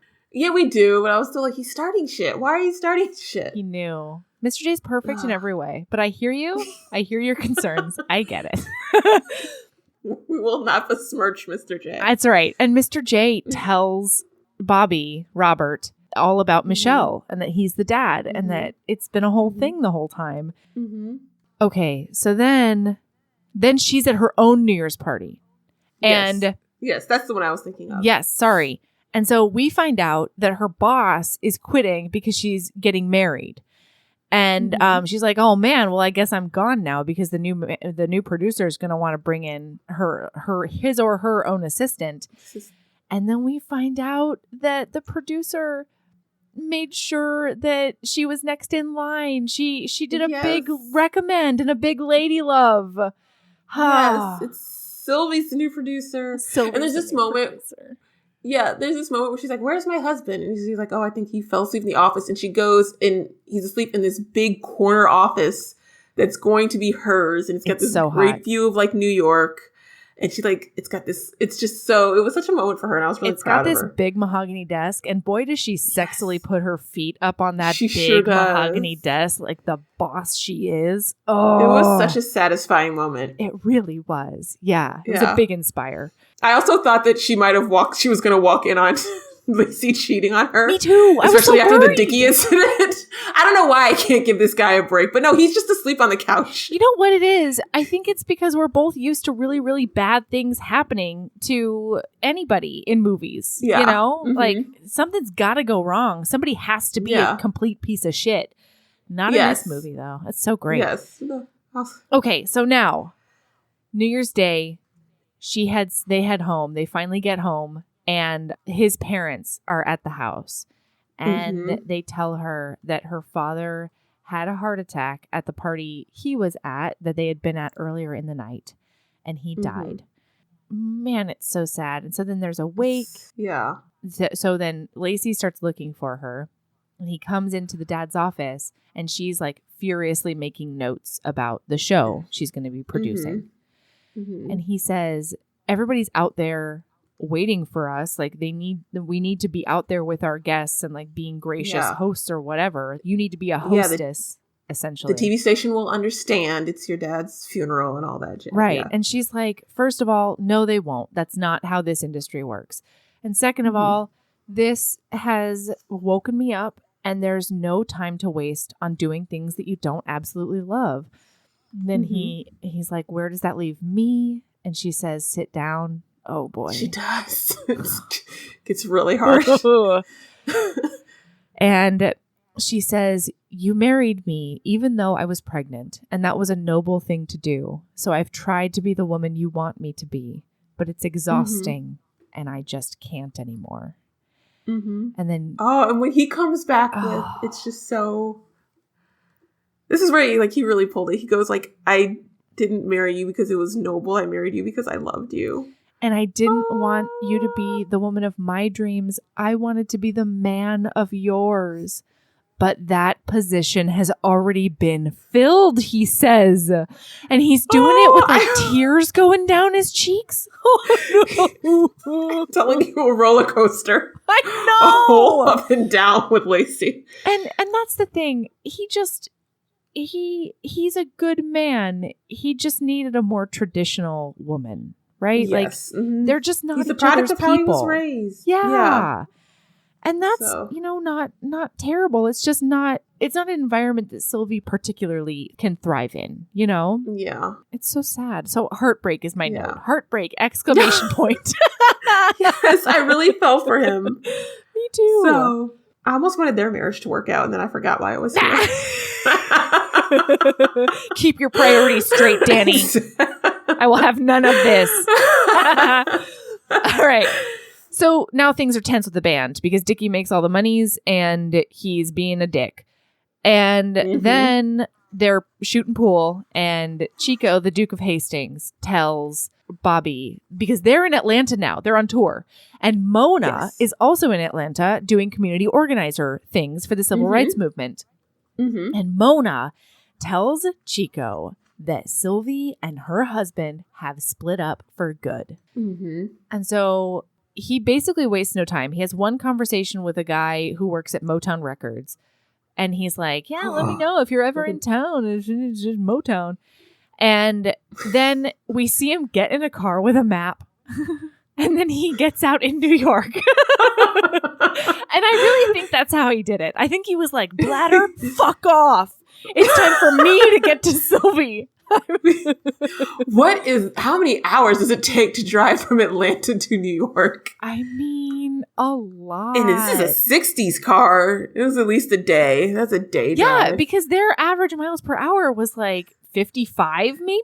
Exactly. Yeah. Their gas mileage was crap. It would take at least 2 days. Absolutely. He didn't sleep. No, he didn't. He said, I will not be nourished. I will not be hydrated. I will not take care of any of my bodily functions. It's me and Sylvie time now. It's right back to him bounding up those stairs for that kiss. Oh, it's so true, Dani. Oh my gosh, that parallel is so perfect. Oh, okay. So he shows up as an unwashed mess. No, he doesn't. He's so gorgeous. And she answers the door in her rollers and scarf in a way that was just beautiful. She made it work. I know. And he says, I know about Michelle. Your dad called me on his deathbed in the hospital. I don't even know how he got that phone number, Dani. That's a very valid point because he wasn't at home. He wasn't at his house? I guess if they're at a hotel, I guess he left it because Carmen leaves the message saying someone's trying to get in contact. That's with you. true. Movie magic. You know what? That's true. Still. It doesn't even matter. Mr. J is magic, and he did a big save the plot. All right. Yes. So he says, why didn't you tell me? Did you think I wasn't good enough? Did you think I couldn't provide like Lacey could? And she's like, no, I just didn't want to make you choose. I didn't want to make you choose me and this baby or your actual dreams. And he says he wants to meet her.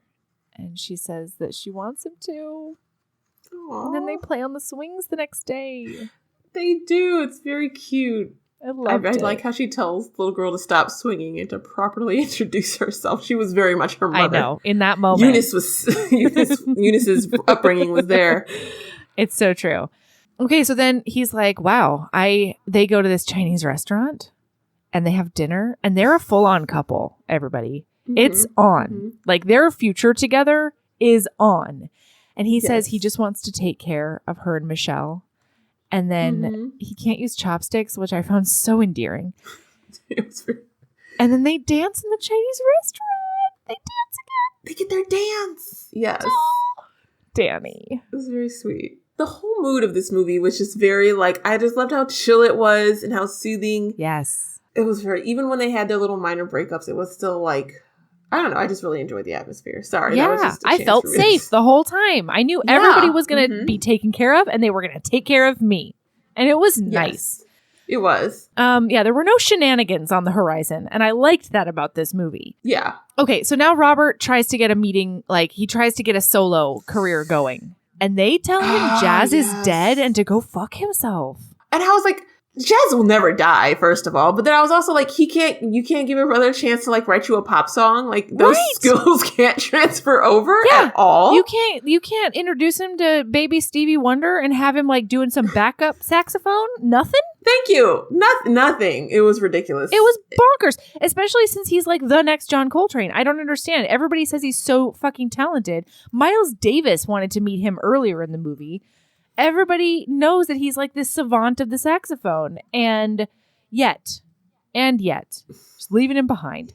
All right. Yes. So to the point where he's desperate enough to call up the friend. Is it Big Tank? Chico. Oh, yeah. So he calls up whoever has an in at Motown Records in Detroit. And he's like, oh, yeah, come on down. Do the thing. We'll do it here. And so he tells Sylvie that, oh, my God, this scene, the difference with which Robert talks to her compared to Lacey earlier in the movie is just so good. So she comes home and he says, I've got this line on a new opportunity in Detroit, and I would really like it if we could move there as a family. But I know your job is really important to you, and so just think it over. Just think about it. And she does. She's like, yes, I thought about it. She says yes, and he goes, yes, you'll think about it. And she's like, no, yes, I'll go with you. We'll be a family. She's like, yes, I thought about it. Yes, we'll go with you. It's really cute. It's so beautiful. They pack him up. They send him off, and little girls there, and they're like, see you later. He says, see you later. She tells the little girl to yell, like, see you later, alligator. Uh-huh. It's such a cute little moment with, like, also, they have a nice house. That was just another thought I had. Another note I have is, like, they have a great house. I mean, that But account, it's just a cute... that big account was big. And so I just thought when they sent him off to Detroit, it was just really cute, and they're like all happy for him, and they're all going to be this big family. It was another callback that just felt like they just kept on completing circles throughout the movie in a way that was so lovely. Okay, so then he gets to Detroit, and it's a tragedy. There's a big tragedy that strikes. It turns out that guy was full of shit. He basically is a glorified errand boy. He has no connections. He can do nothing. He's being yelled at to go to the cleaners when we see him. Yeah. And poor Robert is standing there with the suitcase and a stuffed dog in his hand to take back to Michelle, which just made the whole thing feel super sad, saying, you told me you had a job? Right. He just keeps repeating, you told me you had a connection at Motown. It's like he can't get past you told the me fact you that would his get friend me effed into up. the band, man. Yes. And the guy's like, everybody in Detroit knows I'm full of shit. No. You kind of should have known that too. I'm late for the cleaners. Oh my gosh. Almost word for word what you just said. Yeah. Everyone in Detroit knows I'm full of shit. Holy God. Like, sir, I'm not from Detroit. Yeah, I haven't been here in years. So he shows back up at the studio, and she is just running that show like the sexy producer she is. And she's changed it. Oh, she's got the headset on. Please tell them about the joke. Clipboard. Oh, yeah. And yes. Yeah, and under the last producer, she had the talent being like all prim and proper and like 1950s housewife. Yeah. And Sylvie had looked at her and said, have you ever thought about just like letting her be herself? Because we watch her tell this joke, take it, Dani. She's hanging out with a group of, I guess, other men on set, cameramen, whatever. She's talking this joke about a lady and a man who are trapped out in the freezing cold, and the man has to change a tire and his hands get cold. So the lady's like, oh, well, put your hands in between my legs and warm them up. I'll warm them right up. Yes, he does. His hands get warmed up, and he goes out and he goes back to change the tire, and he comes back in. He's like, oh, my hands are cold again. Can I put them in between your legs to warm them up? And he does. Warms his hands up in between her legs, and then he goes out and keeps working on the tire. And he comes back in the car, and the lady goes, when are your ears gonna get cold? And Lucy, it's so funny. And what makes the joke more enjoyable is like Lucy is genuinely enjoying this joke. She's told this like rather blue joke in mixed company in front of all her coworkers, and she's like laughing it up, and she's pointing at a guy. He's like, he doesn't get it. He doesn't get it. And she's laughing he's so again. Sweet. Look at you cutesy pants. And she's like, she's full on knee slapping. She's having the time of her life. She's tickled pink, if you will. Yes, I probably mauled that joke. I only wrote the No, you did it perfectly. Punchline. That's what the joke was. It's so good. When are your ears going to get cold? Oh my gosh. And the producer and Sylvie are looking over at her, and Sylvie's like, why don't you just let her be yourself? She's like, we wouldn't make it past the censor. Yeah. But Sylvie does let her do that with, the reins on a little bit. Yes. And so now it's like this totally different show, and the lady is like elated to be there again. And so he's looking at her. He's having these flashbacks of how earlier in the time he told her, or he thought like, I want her to be happy, even if that means I'm not in her life. Mm-hmm. And gosh, she just looks so happy and fulfilled at her job. And so he goes and waits in her office.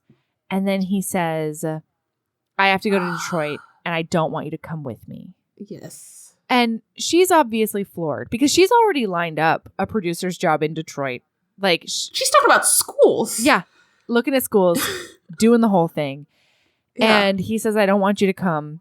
And she's obviously befuddled. And she's like, what happened in between when you left and when you got back that changed this? Like, did you run into Connie? I ask you. And he's like, no, nothing like that. But he won't answer her. And so she says, get out of here. And when you want to come back, do me a favor and don't. Yes. I was like, male pride. Because that's the only thing. Like, there's no reason. There's literally no reason. And we got a hint of this earlier that we didn't really talk about because he had been running into job troubles already. And she was like, listen, I can cover stuff for now. Yeah. And he says, but what kind of man would that make me? And she says, a man that's doing his best. And so he tries to pull a big toxic masculinity on her at that point and then relents.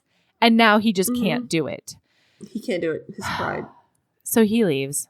And then an amorphous amount of time goes by. He's working at the auto plant. She's being a hell of a producer. Boy, is she. And then she gets this call from Mona. Yes. Who says, I'm in DC for the march and you should come down for it. And she says, the show films on the day of the march. I can't, but I'll come down this weekend. Yeah, we'll hang out. So she shows up at the hotel to go see Mona and just randomly runs in to Eva Longoria. I was like, what is she even doing here? How did, Washington, D.C. is so big. How does she accidentally run into Eva Longoria's character again? It was fate, I tell you. Oh, it was so wild. So Eva's like, I'm here to see our old pals play in the band because they're with a new chick. And Bobby was supposed to come down and play with us, but he couldn't get time out from the plant. And she goes, is that what they're calling Motown nowadays? Yeah. And she's like, no, he works at the auto plant. And everything clicks into place for Sylvie. She knows what happened. And then she has this beautiful conversation with Mona on a beach. Yes. And they do this callback to when they were on the roof. Not on the roof, but on the roof throughout. Listening to. They've been doing it the whole time. Yeah, about what's your favorite song from the summer? What's your favorite song from senior year of high school? So they're doing that again. And then she goes, why wouldn't he tell me? And Mona goes, probably for the same reason you didn't tell him about Michelle. He didn't want you to have to choose between your career and him. And then she says, a love like that doesn't come around all the time. It's extraordinary. Mona! This movie, the way everything ties up, it's just so satisfying. Everything, as you say, there's not a word that's wasted. Everything is done so exquisitely and it comes back. It's so great. It's so wonderful. It's so she shows up in Detroit at the auto plant in the most beautiful teal convertible I've ever seen in my life. The car, the trench coat, the dress. I was like, yes. Yeah. I loved it. Oh, I loved it. The bouffants, just the sheer level of bouffant throughout this movie on Sylvie is just otherworldly. I don't even know how they do it. I don't know how women in that day pulled it off. I can never get my hair that big without it looking all wonky. I guess it's a lot of back combing and hairspray. Yeah, and there's also hair pieces, I think. They put whole things in there. Anyway, sorry, I got sidetracked. Listen, I've taken us off track left and right, so you're more than welcome. So she goes up to him and she says, do you remember that thing you told me about wanting me to be happy even if you're not a part of my life? Well, what if I can't be happy unless you're a part of it? And then he says, well, I guess that means we're stuck with each other. Yeah. And they walk off hand in hand and they're together forever. No more games. No more games. They ride off in that teal convertible into the sunset. Here's my other thing. Why he can't get random job in New York? Again, it's the pride. I don't think he wanted to admit, because she never knew he didn't go to Motown. As far as she was concerned, he got the job in Motown and then suddenly decided he didn't want them to come because she runs into Carmen and she's like, oh, is that what? She still thinks he's at Motown. So he can't come back home and I don't think he could. You're right. Back to that pride. He couldn't come home and say, oh, I didn't get the job and then get a job in New York. He had to, it's so dumb. He had to commit to this lie, this dumb lie, the whole thing that was going to keep them apart until she figured it out. If she hadn't figured it out, they would have stayed apart because he was too prideful to say, I didn't get the Motown It's gig. true. It's really true. Especially since she's making money. Let her make money, man. Yeah. So hopefully he comes back and gets a random job in New York that leads to some sort of music gig that turns into his dream. That's what I'm going to believe happened. I'm going to say she used her producer connections to get him some kind of media job at the station. And then there we go. Yeah. I like it. Like, I liked this movie. The ending was a little, I don't want to say anticlimactic. It was very like that whole playing things cool. I thought it would be a big, I don't know. I thought when they finally got together and got to stay together, it'd be a bigger thing. It definitely wasn't like a run up in the rain and make out, kind of situation. Definitely wasn't that. It was very low key. Yeah, but I felt like that grounded it more in a way that I loved. Ugh. Yeah, I know. Just the sap in me I wanted my big moment of I hear you. I love you. All that jazz. You wanted him to run up the stairs like the most eager beaver in the world. Or she could run, or was like an officer and a gentleman, she can run on the floor of the factory. Yes. Like, let's really lean into it. So, but it's fine. It's fine. Oh, that's fabulous. What a good choice, Dani. Thank you. Yeah, I've been in a reading slump. So when you offered, I was like, let's read this sweet, sappy movie. Yeah. That'll take my mind off. You also asked, like, before, like, we scheduled this pre, like, inauguration and pre the big fires that started burning. Oh, yeah. So I'm doubly glad we picked this really nice, safe, soothing movie. Same. Yeah, it was a balm to the soul in so many ways. It really was. Yeah. Amazon's got another original I'm going to have to check out, like One Night in Miami or something. I don't know if Yeah. I don't know what's going on with the streaming services. I don't know if this is stuff they sort of had planned or if this is COVID, like them reacting to like COVID, but the originals on like Netflix and Amazon, they're coming out swinging to a point. Yeah. They've been really good. Yeah. Mm-hmm. I completely agree. Yeah. I really want to see that one too. I'm hoping I can get Michael to read it with me or read it with me, watch it with me. All right. Do you have a lady love? I've been distracting. I feel like I told you this before. I talk about it a lot. I've been playing a lot of Stardew Valley. Ooh, Erin does too. She's married to Elliot. Yes, we talk about it on Twitter. Okay. Yes, we talk about it on Twitter. Elliot's the best husband because he's a writer and he writes you poems. And he'll write you a whole romance novel if you answer the right questions. Nice. Basically, when the pandemic began and like the Switch was sold out, and it was also like finding one was like $500. Oh my gosh. Molly, who is my co-host, said, you should check out Stardew Valley. It's similar and it's $15. So I was like, oh, that's great on 2 points. Yeah. And it's basically this game where you go and you have a farm and there's like, you can pick how you want to play your game. So you can like manage your successful farm, but there's also this social aspect to it where like you can go out and you can like, there's singles in town. So you can go out and like, you have to woo all the singles and you can date them and you can eventually get married and all that jazz. So I've been playing a lot of that. And she said it first, but I can't get it out of my head. We have both talked about possibly creating our own farming sim based off of Beverly Jenkins' A Chance at Love. Ooh. Because we've already got the story pitched. Basically, because in that book, what's her name? I can't remember the name. I want to say Billy. It's not Billy. Or is it Billy? Basically, the main character of that book is she rides into town with a bunch of like mail order brides and like these precocious twins kind of like say, we want you to be our uncle's wife. And so she goes to the farm just for kicks. And they're like a marriage of convenience. And like, we could do a whole storyline where you ride into town as like a mail order bride. And you can like, this is brilliant. Yeah, we thought it'd be great. You can pick your husband and you can like work on your little farm. And like, you could date all the men who are looking for like their mail order brides. Cause that's how it's treated in the game. Yeah. I've read other situations where you pick the bride specifically and then they're married. But in this one, it's like a whole gaggle of them come to town. And then the men, I guess, get to pick and choose among them. Amazing.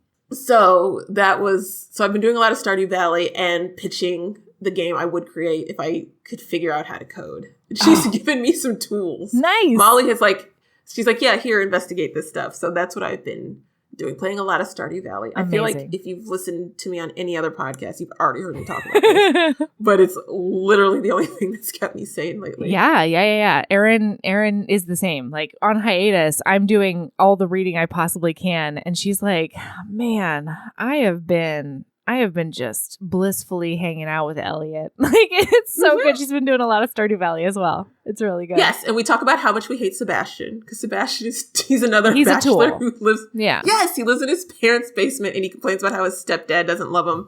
And he's like, Sebastian, you have to be at least 25. We need you to stop.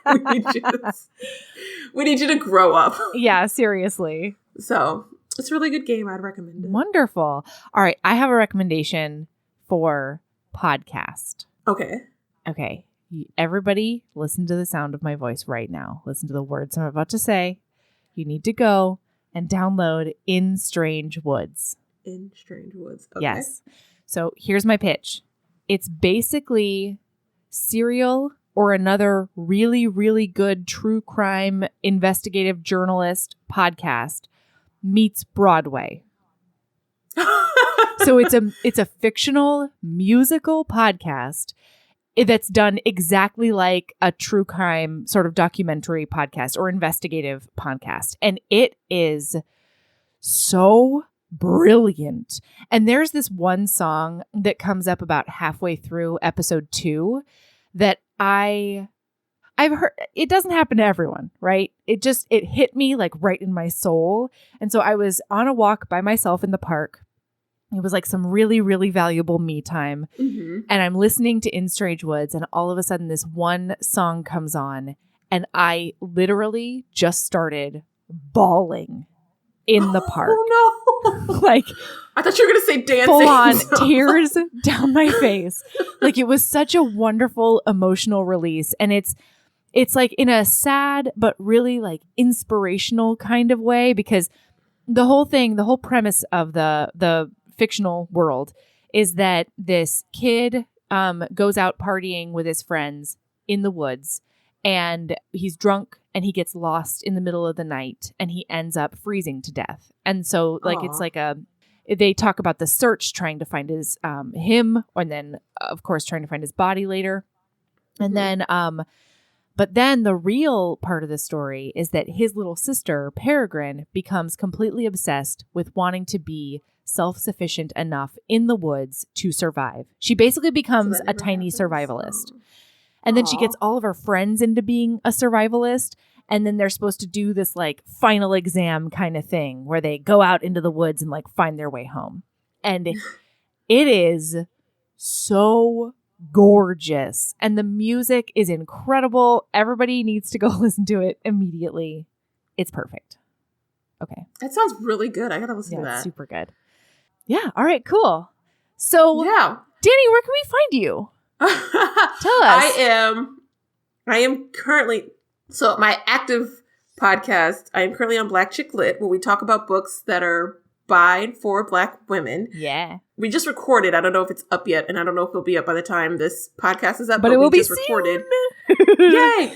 We just recorded our urban lit fic pick. I can't remember what we're calling it. We always every January. You do it every read a piece of January. urban fiction. Yeah. Yes, we read a piece of urban fiction and we talk about it. And it's always the most wild episode. And I've come to realize that urban fiction is basically a subgenre of romance, because these books are all about like either finding a very super rich man who can save you from all your dreams, or finding just a really like badass, I'm the leader of this drug cartel man to give you all your dreams. But we have yet to read a single one where there isn't a love story component to it. So I've had that realization. I love it. So we did our January pick.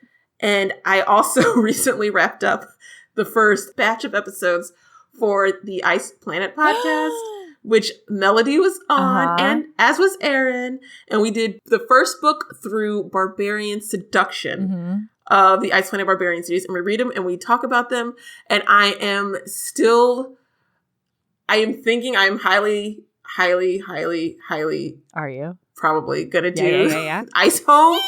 It'll be a different format, because what I learned during this is probably too much behind the scenes for people who listen to this. But what I learned that doing this, while I loved having different guests on for each episode, It's so much scheduling. And it's also confusing because people come in with different like amounts of knowledge. Oh, yeah. So it's just, I think if I do it again, it'll be fewer hosts and we talk about more episodes. I think that'll be cool because that'll allow us to really dig in and get like in the weeds on some of the wackiness of the show. We just did this Patreon episode and I posted like a little snippet of it for social media because I've fallen into Rizdiverse now. Like I'm deep. I'm deep in. I now know the name of the other alien species that they think crossed to make Shadowcat. Like I'm deep in. I didn't. And so I'm explaining this. I'm explaining all of this to Erin. She basically staged an intervention because I'm talking about how Messica are like crossing over with Praxians, and like Praxians are the cat people, and like how they mate and how they court. Like You can't help it because she's written this big world that's so big, and she's also written so prolifically. Yes. She's got like 5 different series going at one time, and then you learn they all take place in the same universe. So then you're like, all catnip. you're like that gif of Charlie Day. I think that's who it is, like where he's in front of the wall with the map and the string. I'm deep. So if you need like almost a scholar, if you need a person who's so enthusiastically into Ice Home and everything about it, let me know. You know, I could make myself available is all I'm saying. You're definitely on the list. So that was a lot of fun to do. It was a lot of work, which is why I'm like, 1 fewer host and 2, we're not doing it right now. Yeah. That's also what got me through 2020. Yeah. Was doing that podcast, because it's hard to be too upset when you're talking about like a blue 4-armed alien. Yes. I guess that one doesn't have the 4-armed aliens. That's a different series. But a blue but you like got tails alien. and spurs and ridges and there's a bleeding. lot of stuff happening. You know, there's horns. A lot of cunnilingus. It's a lot. Yeah. A lot of lapping at folds, you know? Yeah. It's so good. It's so good. Oh, wait. Do you want to plug your handles or anything? We can. I guess I never did say where you could find any of those things I just mentioned. Black Chick Lit is online at blackchicklit.com. We're also on Twitter at Black Chick Lit. Ice Planet Pod. The Ice Planet Podcast is online at Ice Planet Pod. It's also on iceplanetpod.com. Also on Twitter at Ice Planet Pod. I am on Twitter as just me, Dani, Dani _ Lacey, Lacey. All right, perfect. Yes. Okay, so check show notes if you want to follow us everywhere. Listen to Melanie's episode. Oh, yeah. That was a fun one. Melanie's episode of the Ice Planet Podcast and Aaron's, where I learned that Aaron doesn't read epilogues, which I should have known because I've listened to this podcast long enough to know. But yeah, she doesn't do epilogues. Sometimes I'm actually shocked by it. Sometimes I'm like, isn't that not just what you say out loud, you know? Like, but no, she's serious about it. It's a hard line for her. I just think it's such a funny thing. I know. I know. She's like, just end your book. They did. They put an epilogue in. That's what I say. It's so funny. Anyway, all right. Keep being a badass. Yes. And love yourself as much as you love sweet movies where you feel safe the whole time and everybody gets the HEA they deserve. They do. And the characters grow and Tessa Thompson looks at you with her big, beautiful eyes. And Eva Longoria is there. Randomly. Wow. And everyone has great fashion sense and great hair. Oh, yeah. And the Duke of Hastings is like, you know, just... DTF, I guess. Well, I'm like, first of all, DTF, yeah. But he's like a cool cat, you know? Yes. All right, yep, love yourself that much. Yes, wear your mask, stay safe. Bye. Yeah, bye.